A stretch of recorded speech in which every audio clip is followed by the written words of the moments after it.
আলাপন বাবু, দর্পণ টিভির পক্ষ থেকে আপনাকে আন্তরিক অভিনন্দন। নমস্কারও আপনাকে। আপনার মতন একজন সাংবাদিককে আমরা কাছে পেয়েছি। আপনি এবারই কেকেআর এর শুরু থেকে শুধু নয়, আপনি বহুদিন ধরে ক্রিকেট নিয়েই আপনার সাংবাদিকতা। এই কেকেআর এই কেকেআর কে আপনি এবারই কি চোখে দেখছেন? প্রথমেই অনেক ধন্যবাদ যে আমাকে ডাকার জন্য, আমাকে কথা এই আপনি বলা মানে কেকেআর নিয়ে কথা বলার সুযোগ দেওয়ার জন্য অনেক ধন্যবাদ। দেখুন, এই কেকেআর কিন্তু মানে আগে যে আমরা কেকেআর দেখেছি, বিশেষ করে গৌতম গম্ভীর থাকার সময় যে কেকেআর দেখেছি, এই কেকেআর কে কিন্তু আপনি মেলাতে পারবেন না। হ্যাঁ, প্রথমত টিমটার দেখুন, মানে আগের দিন আমি প্রেস কনফারেন্স হচ্ছিল, তো প্রেস কনফারেন্সে এসে কেকেআর এর মানে আমি যেটা পরে একটা ছবি, তো প্রথমত আমি বলি, একটা ছবি দেখা গেছে যে যেখানে অভিষেক নায়ার ম্যাচ জেতার পর রিঙ্কু সিং অভিষেক নায়ারকে জড়িয়ে ধরে হাউ হাউ করে কাঁদছে। তারপর প্রেস কনফারেন্স করতে এলেন বরুণ চক্রবর্তী। প্রেস কনফারেন্স করতে আসার পর একটাই কথা বললো যে আজকের মতো আবেগ আমি 2024 যখন কেকেআর ট্রফি জিতেছিল তখনও আমি দেখিনি। আমাদের ড্রেসিং রুমে আজ অনেকে কেঁদেছে, যে কান্নাটা 2024 সালে আমি দেখিনি। তার মানেই বোঝা যাচ্ছে যে একটা টিম কতটা চাপে থাকলে এই আবেগের বিস্ফোরণটা ঘটতে পারে। একটা টিম ছটা ম্যাচে একটা ম্যাচ জিততে পারেনি। কোন পাঞ্জাব ম্যাচ এখানে ড্র হয়েছে, বৃষ্টিতে ভেস্তে গেছিল। আমি নিশ্চিত ওই ম্যাচটা যদি পুরো হতো তাহলে সেটাতেও কেকেআর হারতো। তো একটা টিম ছটা টানা হারছে, দেখুন ক্রিকেটে হার জিত থাকতেই পারে, আপনি কখনো হারবেন কখনো জিতবেন, কিন্তু আপনি কি রকম ক্রিকেট খেলছেন এই কেকেআর কে দেখে মনেই হচ্ছে না যে কেকেআর টিমটা জিততে জানে। আমি একটা সেনকে স্ট্যাট দেখছিলাম, এর টানা ছটা ম্যাচ এর আগেও আইপিএল এ হেরেছে, মুম্বাই ইন্ডিয়ান্স হেরেছে, কিন্তু কেকেআর ইতিহাসে কখনো টানা ছটা ম্যাচের মধ্যে একটাও জিততে পারছে না এরকম হয়নি। আর আগে এখানেই বলে রাখি, মুম্বাই ইন্ডিয়ান্স যা টিম, কেকেআর কিন্তু মুম্বাই ইন্ডিয়ান্স নয়, যে টিমটা ছটা ম্যাচ হারার পরও কিন্তু ওরা কামব্যাক করেছে, ট্রফি নিয়ে জিতিয়ে দেখিয়ে দিয়েছে। সবচেয়ে যেটা প্রবলেম কি জানেন কেকেআর এর, মানে আমার যেটা দেখে মনে হচ্ছে কোচ ক্যাপ্টেন। আপনি যদি অন্য টিমগুলো দেখেন, সব টিমেই মোটামুটি যারা প্রতিষ্ঠিত অধিনায়ক যারা ভারতীয় টিমে খেলছে, শ্রেয়াস আইয়ার বলুন, ঋষভ পান্ত বলুন, সবাই দেখবেন ভারতীয় টিমের সার্কিটে রয়েছে। আপনি এমন একজনকে ক্যাপ্টেন করছেন যে অজিঙ্ক্য রাহানে, যে প্রথমত ইন্ডিয়ার হয়ে টি-20 ফরম্যাটটা খুব একটা খেলেইনি লাস্ট কয়েক বছর ইন্ডিয়া টিমের বাইরে। আপনি যদি অকশন দেখেন, অকশনে কিন্তু অজিঙ্ক্য রাহানে প্রথমে আনসোল্ড ছিল, পরে কেকেআর তাকে 1 কোটি দিয়ে কিনেছে। তার মানে যখন আপনি একটা প্লেয়ারকে যখন আপনি ফার্স্ট কিনছেন না, তারপর যখন তাকে কিনছেন, তার মানে তার উপর আপনি পূর্ণ আস্থা রাখতে পারছেন না, যাই জন্য প্রথম অকশনে গিয়ে আপনি তাকে কিনছেন না, তারপর আপনি কিনছেন, তো সেই প্লেয়ারকে আপনি ক্যাপ্টেন করে দিচ্ছেন ফার্স্ট। তারপর হচ্ছে কোচ অভিষেক নায়ার হয়তো ইন্ডিয়া টিমে কোচিং এ স্টাফে ছিল, কিন্তু কখনো হেড কোচ হওয়ার না। অভিষেক নায়ারের কি, হ্যাঁ আপনি যদি পার্সোনাল অভিষেক নায়ারের সঙ্গে কোচিং করেন, ওর ম্যানেজমেন্ট ভালো, কিন্তু কেকেআর এর মতো একটা হাই প্রোফাইল টিম অভিষেক নায়ার চালাতে পারবে না, সেটা প্রথমেই মনে হয়েছিল, আর এখন তো সেটা পরিষ্কার। দেখুন প্রত্যেক টিম যদি দেখেন আপনি, রিকি পন্টিং থেকে শুরু করে মাহেলা জয়বর্ধনে, কুমার সাঙ্গাকারা, সবাই বড় বড় নাম নিয়েছে। কারণ আপনি যদি ওই সিচুয়েশনটাই না খেলেন, এই প্লেয়ার গুলো কিন্তু জানে যে প্রেসার সিচুয়েশনে কি করতে হয়, কারণ ওই সেই জায়গাটায় ওরা খেলে এসছে। অভিষেক নায়ার কিন্তু সেই জায়গায় কখনো খেলেনি, ডোমেস্টিক খেলেছে, কিন্তু আইপিএল এ মানে সেভাবে প্রতিষ্ঠিত নয়। তো সেই টিমের যদি আপনি কোচ নিয়ে আসেন, যা হওয়ার তাই হচ্ছে। এই কেকেআর কে নিয়ে কি আদৌ কোনো স্বপ্ন দেখা যায়? না না, এই কেকেআর কে নিয়ে সত্যি কথা বলতে যে আদৌ কোনো স্বপ্ন, মানে আমি তো দেখছি না, আমি নিশ্চিত যারা কেকেআর সমর্থক তারাও কোনো স্বপ্ন দেখছে না, কারণ ও বুঝেই গেছে। দেখুন আপনি যখন প্রথম ছটা ম্যাচ হারেন, হ্যাঁ আপনি বুঝেই গেছেন যে আপনি এই কেকেআর টিমকে দিয়ে কিছু হবে না। আপনি কপাল জোরে, কিন্তু আপনি যে লাস্ট ম্যাচটা জিতেছেন রাজস্থানের সাথে, সেটাও কিন্তু কপাল জোরে জিতেছেন। ওইখানে ওই সহজ রিঙ্কু সিং এর যদি সহজ ক্যাচটা না পড়তো, তাহলে কেকেআর ম্যাচটা জিততো না। আপনি 155 রান, এখন টি-20 ক্রিকেটে কোনো রানই নয়, যেখানে 200 চেজ হচ্ছে, 250 চেজ হচ্ছে, সেখানে আপনি 155 রান তাড়া করতে গিয়ে, হ্যাঁ আপনার প্রায় মানে কি বলবো, নেমে গিয়ে এমন অবস্থা হয়েছে যে সমর্থকরাই ভয় পেয়ে যাচ্ছে যে এই টিমটার কি হবে, 100 করতে পারতো না যদি রিঙ্কু আউট হয়ে যেত। আচ্ছা, এটা তো এমনও হতে পারে যে কেকেআর কে অনেকে বলছেন যে প্রথম থেকেই আকাশদ্বীপ নেই, মানে বোলাররা বিশেষ করে না থাকাটাই একটা, বোলারদের চোট আঘাত সবকিছু মিলিয়ে প্রথম থেকেই একটা যেন কেকেআর একটু হোঁচট খেতে শুরু হ্যাঁ দেখুন, করেছিল। চোট আঘাত সমস্যা তো একটা রয়েছে, সেটা আমি অস্বীকার করতে পারবো না। একটা টিম যখন নিলামে যায়, একটা তার নির্দিষ্ট স্ট্র্যাটেজি থাকে, সেখানে মুস্তাফিজুর বাইরে, আকাশদীপ বাইরে, হর্ষিত রানা বাইরে, সেটা একটা ব্লো। কিন্তু আপনি যদি ব্যাটিং দেখেন, ব্যাটিং এ কিন্তু চোটের জন্য খুব একটা কেউ বাইরে চলে হয়ে যায়নি। যায়নি। তাহলে আপনার ব্যাটিং হচ্ছে না কেন? আপনার বোলাররা ঠিক আছে, বোলিং খারাপ যাচ্ছে বা এ হচ্ছে না কেন, আপনি তো ব্যাটিং করে 200 করবেন, তারপর হারছেন ঠিক আছে, কিন্তু আপনি রান করছেন কোথায়? তাহলে এই কেকেআর এর, যদি আপনি একজন সাংবাদিক মানে অভিজ্ঞ সাংবাদিক, আপনি এই কেকেআর দলটাকে যদি আপনাকে মানে পুনর্জন্ম যদি দিতে হয়, বা ধরুন এই টিমটাকে কি করা এখন প্রয়োজন বলে আপনার মনে হয়? এখন আর কিছু করার নেই। দেখুন আপনি এখন টুর্নামেন্টের মাঝপথে চলে এসেছেন, না আপনি এখন প্লেয়ার বদলাতে পারবেন, না কিছু করতে পারবেন। ইনফ্যাক্ট আগামী 2 বছরও আমি কেকেআর এর কিছু মানে খুব একটা ভালো কিছু দেখছি না। কারণ আপনার সামনের 2 বছরও কিন্তু মিনি অকশন হবে। মিনি অকশন মানে প্রত্যেকটা টিম কিন্তু তাদের বেশিরভাগ প্লেয়ার রিটেন করবে। আপনি ভালো প্লেয়ার পাবেন না। সবচেয়ে বড় কথা হচ্ছে দেখুন, হ্যাঁ, আপনি শুভমান গিল আপনি তাকে ছেড়ে দিলেন। যখন শুভমান গিল ক্রিকেট জীবনে প্রতিষ্ঠিত হয়ে গেছে কেকেআর এ খেলে, ভারতীয় দলে টপ ফর্মে খেলছে, আপনি কি করলেন? ভেঙ্কাটেশ আইয়ারকে আপনি আপনার টিমে রিটেন করবেন বলে আপনি শুভমান গিলকে রেখে দিলেন। ভেঙ্কাটেশ আইয়ার আর শুভমান গিল, দেখুন আজকে পরিণতি কি, ভেঙ্কাটেশ আইয়ার কোথায় আর শুভমান গিল কোথায়। এই স্ট্র্যাটেজিই ভুল। তারপর যে ক্যাপ্টেন আপনাকে, আপনি কোনোদিন দেখেছেন যে ক্যাপ্টেন আপনাকে আইপিএল ট্রফি জেতাচ্ছে, পরের বছর সেই ক্যাপ্টেনকে আপনি ছেড়ে দিচ্ছেন? শ্রেয়াস আইয়ার এলো, শ্রেয়াস আইয়ার ট্রফি জেতালো, চলে গেল। সবচেয়ে প্রবলেম হচ্ছে কি জানেন তো, KKR think tank. Gautam Gambhir যতবার এসছে, এটা তো সত্য প্রতিষ্ঠিত হয়ে গেছে, গৌতম গম্ভীরের আমলে আমরা ট্রফি জিতেছি, গৌতম গম্ভীর যখন আবার কোচিং স্টাফে এসছে আমরা ট্রফি জিতেছি। এই যে প্ল্যানিং গুলো, আপনার টুর্নামেন্ট কিন্তু অনেক আগে থেকে শুরু হয়ে যায়, অকশনের আগে থেকে শুরু হয়ে যায়। আপনি সেই প্ল্যানিংটা গৌতম গম্ভীর কিন্তু অনেক আগে থেকে শুরু, কাকে নেওয়া হবে, একে না পেলে তার রিপ্লেসমেন্ট কি হবে, তার ও যদি না হয় তাহলে আমার প্ল্যান সি কি থাকবে, প্ল্যান বি থাকবে। I am very sorry to say, এই কেকেআর টিম ম্যানেজমেন্টের কোনো নির্দিষ্ট কোনো প্ল্যানিং ছিল না। না, এই টিমটার মধ্যে ধরুন কেকেআর এর প্ল্যানিং নেই, নেই। বা ধরুন সবকিছু আপনি বলছেন যে নেগেটিভ অ্যাপ্রোচ, এই টিমটাকে যখন করতে যাওয়া হলো তখন তো একটা চিন্তা ভাবনা ছিল। সেই চিন্তা ভাবনাটা তখন কেকেআর এর মাথায় কি ছিল যে এতটা নেগেটিভ অ্যাপ্রোচ আসছে কেন? দেখুন হয়তো একটা কেকেআর ভেবেছিল যে বোলিংটা স্ট্রং করব, বোলিং দিয়ে ম্যাচ জিতবো, সেটা একটা ধাক্কা। কিন্তু আপনাকে বুঝতেও হবে, দেখুন চোট আঘাত কখন হবে কি হবে কারোর হাতে থাকে না। তো আপনাকে বুঝতে হবে, যদি আমার প্ল্যান এ ফেল করে আমার প্ল্যান বি আমার রেডি থাকবে, প্ল্যান যদি বি ফেল করে প্ল্যান সি রেডি থাকবে। এই কেকেআর একটাই প্ল্যান নিয়ে নিলামে গেছিল, প্ল্যান এ, সেইটা ফেল, তার কোনো প্ল্যান বি ছিল না, কোনো প্ল্যান সি ছিল না, সেই প্ল্যান এ ফেল করতেই এই ভরাডুবি। আপনি অজিঙ্ক্য রাহানে বলুন, ক্যাপ্টেন্সি কি ক্যাপ্টেন্সি করছে। আপনি আহ, আগের ম্যাচে যদি হয়, আপনার হাতে সুনীল নারিন আছে, আপনি সুনীল নারিনকে বোলিং করতেন, আমি এই রাজস্থান ম্যাচের কথা বলছি না, তার আগের যে ম্যাচ খেললো সেখানে আপনার হাতে সুনীল নারিন আছে, আপনি সুনীল নারিনকে না বোলিং করতে না নিয়ে থার্ড ওভার কি অনুকূল রায়কে নিয়ে বোলিং করতে এলেন। ওই ওভারে 1 ওভারে 20 থেকে 23 রান হলো, শুভমান গিল 2 না 3টে 6 মারলো, ওখানেই কিন্তু ম্যাচটা মোমেন্টামটা আপনার শিফট করে গেল।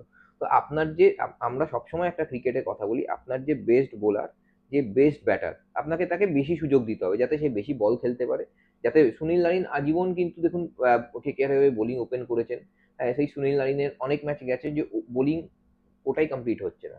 তো এইগুলো ক্যাপ্টেন্সির যে এই যে ফল্ট গুলো, সেইগুলো হচ্ছে। এবার অনেক সময় কি হবে বলুন তো, টানা হারতে হারতে না ক্যাপ্টেনও ব্রেন ফেড হয়ে যায়, ক্যাপ্টেনের তালগোল ফাঁকিয়ে ফেলে যে কি করবো, যেটাই করতে যাই সেটাই করতে হচ্ছে না। আজকে অজিঙ্ক্য রাহানে কেন ওপেন করবে আপনি বলতে পারেন? অজিঙ্ক্য রাহানে ওপেন করবে সুনীল নারিন। আপনাকে যদি ব্যাটার সুনীল নারিনকে ইউজ করতে হয় তাহলে একমাত্র তার জায়গা হচ্ছে ওপেন। আপনি যদি ব্যাটিং লোয়ার অর্ডারে সুনীল নারিনকে নামান, তার কোনো কোনো আপনি উপকারিতা পাবেন না। ওই আসবে 2-3টে বল চালাবে, একটা 6 হবে, আউট হয়ে যাবে। কিন্তু আপনি যদি প্রপার ভাবে ইউজ করতে চান তাহলে সুনীল নারিন ব্যাটিং ওপেন করবে। হঠাৎ করে চেন্নাইয়ের বিরুদ্ধে সুনীল নারিন ওপেন করলো, তারপরের ম্যাচেই আবার অজিঙ্ক্য রাহানে ওপেন করতে চলে এলো। দেখুন আপনাকে এখন ক্রিকেটটা এরকম হয়ে গেছে না, আপনাকে আর শুধু উইকেট বাঁচিয়ে খেললে হবে না, পাওয়ার প্লেতে আপনাকে 60 থেকে 70 রান করতে হবে, প্রত্যেকটা টিম করছে। আজকে সানরাইজার্স দেখুন, ম্যাচ হারতে পারে কিন্তু 70-80 করে পাওয়ার প্লেতে রান হচ্ছে। আগের ম্যাচে পাঞ্জাব যে হুম। খেললো, কত রান হয়েছে পাওয়ার প্লেতে, সেখানে আপনি 40-50 করে পাওয়ার প্লেতে করবেন আর ম্যাচ জিতবেন, সেটা তো হতে পারে না। না, এই টিমটার যদি বলা হয় যে আমাদের ফরেনার যে চারজন, তো এখন ফরেনার খেলানোর নিয়ম আছে, সেই ফরেনার চুজটাও কি আমাদের পছন্দটাও কি আমাদের গলত ছিল? অবশ্যই গলত ছিল। দেখুন আহ এই ফিন অ্যালেন নিয়ে সবাই এত মাতামাতি করছিল। ফিন অ্যালেন বলুন তো ইন্ডিয়ার মাটিতে কটা ম্যাচ, একটা ম্যাচে হয়তো রান করেছে যেখানে ইডেনে সাউথ আফ্রিকার ম্যাচে রান করেছে, তারপর থেকে হইচই শুরু হয়ে গেল। ফিন অ্যালেন ভারতের মাটিতে পরীক্ষিত পরীক্ষিত কিন্তু নয়। ফিন অ্যালেন এবং ওই ওদের যে দুজন ওপেনার পার্টনারই তো নিউজিল্যান্ডকে বলতে গেলে ফাইনালে তুলেছিল T20 ওয়ার্ল্ড কাপে। তুলেছিল মানছি, কিন্তু সেটা ধরুন একটা দুটো ম্যাচ, আপনি কার উপর ভরসা করবেন? যে একটা ম্যাচে ভালো খেলছে তার উপর করবেন, যে না ধারাবাহিকভাবে যে ভালো খেলছে আপনি তার উপর করবেন? ফিল সল্টকে আপনি ছেড়ে দিলেন, দেখুন আরসিবিতে গিয়ে কি খেলছে, কেন আপনি ছাড়বেন? আরে যে আপনার হয়ে পরীক্ষিত, যে আপনাকে সাকসেস দিয়েছে, তাকে আপনি কি করে ছাড়বেন? তাহলে এই কেকেআর টিমটা করে কি? মানে ধরুন, আমি বলতে চাইছি যে কেকেআর টিমের তো একটা ম্যানেজমেন্ট আছে, তারা তো একটা চিন্তা ভাবনা করে চলে। হঠাৎ এই যে সবকিছু একটা তালগোল পাকিয়ে যাচ্ছে কেন? মানে এর মূলে কারণটা কি? ভেঙ্কিস বাইনসোর নাকি না আর কেউ? দেখুন, ক্রিকেটের সবাই ভেঙ্কি মাইসোর, একটা তো সিওর প্রচুর অবদান আছে, তো কিন্তু সে করছে কি? নিলামে বসে আপনি শুধু মুখ দেখবেন। আপনি প্রত্যেকটা যদি নিলামের এতে দেখেন, আমি দেখুন পার্সোনাল কোনো অ্যাটাকে যাচ্ছি না, কাউকে অ্যাটাক করছিও না, কিন্তু আপনি যদি নিলামে দেখেন প্রত্যেকটা টিমের সাপোজ স্টাফ থেকে কোচেরা বসে এখানে, কে বসছে? ভেঙ্কি মাইসোর, হ্যাঁ, শাহরুখ খানের ছেলে, জুহি চাওলার মেয়ে। আপনার টিমটা করবে কে? আপনাকে তো একটা প্রথমত যে এই যে coach selection, support staff selection, সেখানেই তো আপনি ভুল করছেন। আপনি যদি একটা ভালো কোচ না নিয়ে আসেন, একটা তার চিন্তা ভাবনা না থাকে, তাহলে আপনি টিমটা করবেন কিভাবে? এখানে কেকেআর ওই হযবরল অবস্থা। কেকেআর এই কেকেআর এর হচ্ছে একটাই শাহরুখ খান। শাহরুখ খানকে দেখতেই লোক মাঠে আসে। তাও তো এবছর যে ম্যাচটা শাহরুখ এসেছিল আমার দেখে খুব খারাপ লাগছিল। 25,000 লোক হয়েছিল গ্যালারিতে। তার মানে ভাবতে পারছেন কোথায় দর্শকদের আগ্রহটা চলে গেছে? কেউ দেখতেই চাইছে না আইপিএল। আচ্ছা, তাহলে আপনার কি মনে হয় যে এই কেকেআর টিমটা খারাপ খেলছে বলে এবারের আইপিএল আগ্রহটা ইডেনে কমে গেছে, না এমনি আইপিএল এর আগ্রহ কমে গেছে? এখন শুধু ইডেন বলে না, এবার কিন্তু ওভারঅলই আইপিএল নিয়ে যে ক্রেজ, সেটা কিন্তু কমছে। কয়েকটা শহর বাদ দিন, চেন্নাই বাদ দিন, ব্যাঙ্গালোর বাদ দিন, কিংবা তথাকথিত যে শহর গুয়াহাটি বাদ দিন, এগুলো যদি বাদ দিয়ে দেখেন, আপনি আহমেদাবাদে খেলা দেখেছেন?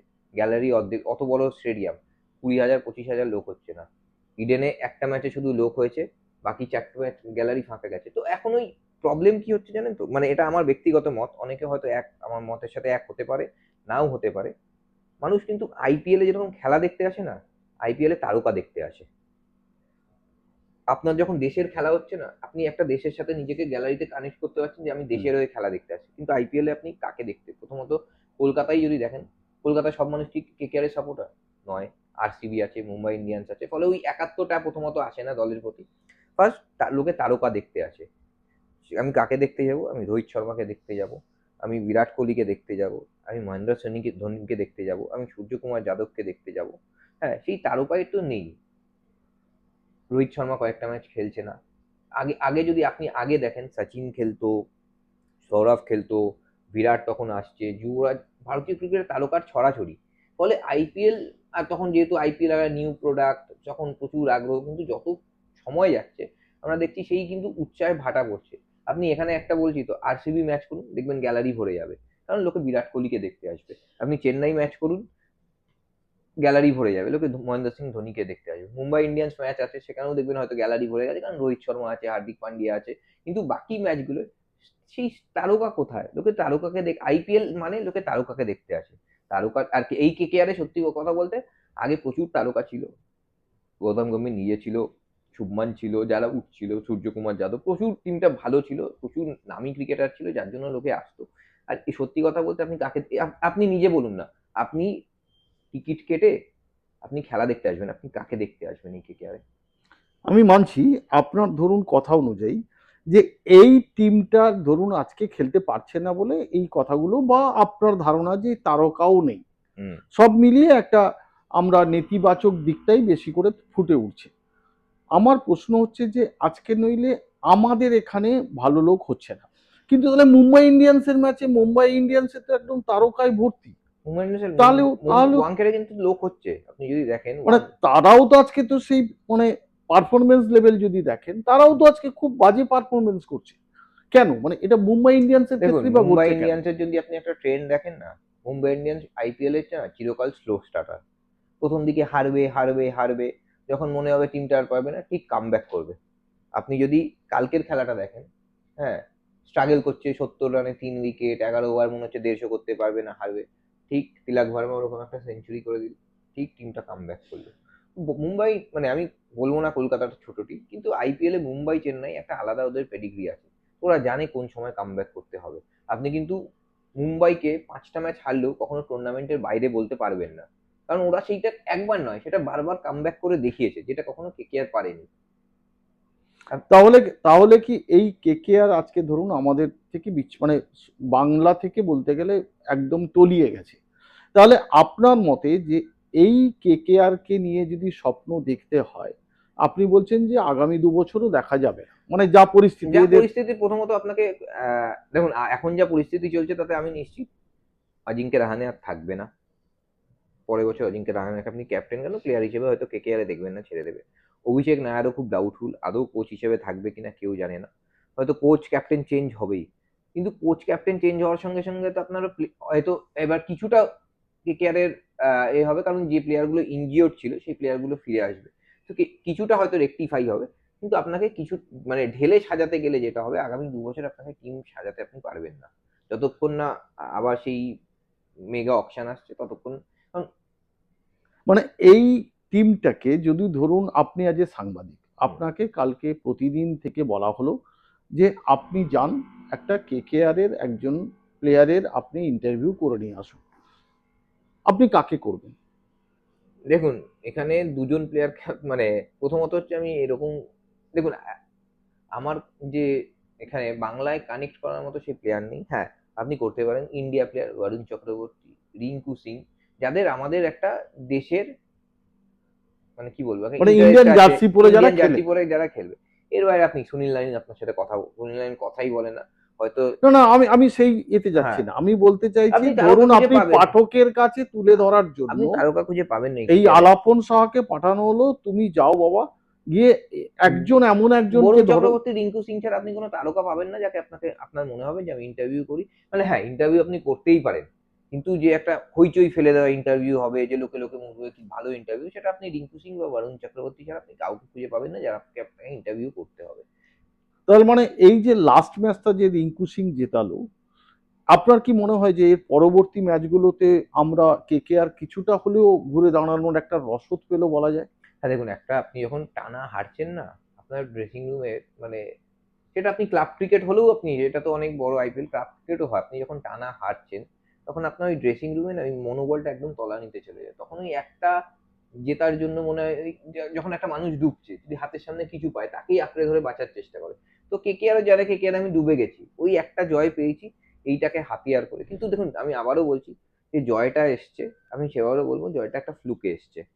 আপনি ভালো ক্রিকেট খেলে কিন্তু জেতেননি। হ্যাঁ, আপনি 155 রান যদি 15 ওভারে তাড়া করে দিতেন, এই করে ভালো ব্যাটিং করতেন, তাহলে বলতাম হয়তো কেকেআর টিমটা ঘুরে দাঁড়াতো, স্বপ্ন দেখতে পারে। কিন্তু যেভাবে এসছে সেটাও তো একটা ফ্লুকে জয় এসছে। রিঙ্কু সিং ওখানে আউট হয়ে গেলে কেকেআর ম্যাচটা জেতেই না। তা আপনি বলবেন কি করে যে টিমটা ঘুরে দাঁড়াবে? আপনি তো সেই ভরসাটাই পাচ্ছেন না টিমটার ওপর। এই মুহূর্তে আইপিএল টেবিলে কেকেআর লাস্টের আছে, 10 নম্বরে আছে। আপনার মনে হয় কি সিজনের শেষে মানে আইপিএল এর শেষে কেকেআর কতটা উঠতে পারে? খুব বেশি হলে 9। আপনি যদি লাস্ট যে টিমগুলো কেকেআর এর সাথে লড়াই করছে, মুম্বাই ইন্ডিয়ান্স জিতেছে। সবচেয়ে বড় কথা না, মুম্বাই টিমটার মধ্যে প্রচুর ম্যাচ উইনার রয়েছে। কেউ না কেউ একদিন, নয় হার্দিক, নয় হ্যাঁ সূর্যর অফ ফর্ম যাচ্ছে, কিন্তু হয়তো দেখলেন একদিন এমন একটা সিচুয়েশনে সূর্যই খেলে ম্যাচটা বের করে দিল। ওদের টিমে প্রচুর ম্যাচ উইনার আছে, যে যে কোনো সময় ম্যাচটা ঘুরিয়ে দিতে পারে। কিন্তু সেই কেকেআর এ আপনি সেই ম্যাচ উইনারই তো নেই, তো আপনি ভরসা করবেন কি করে? আমার মনে হয় কেকেআর 9 বা 10, তার উপরে আমি কেকেআর কে এই আইপিএল অন্তত দেখছি না। অসংখ্য ধন্যবাদ আলাপন বাবু, আপনি আমাদের সঙ্গে সময় দেওয়ার জন্য। ধন্যবাদ অসংখ্য আপনাকে। ধন্যবাদ। চল।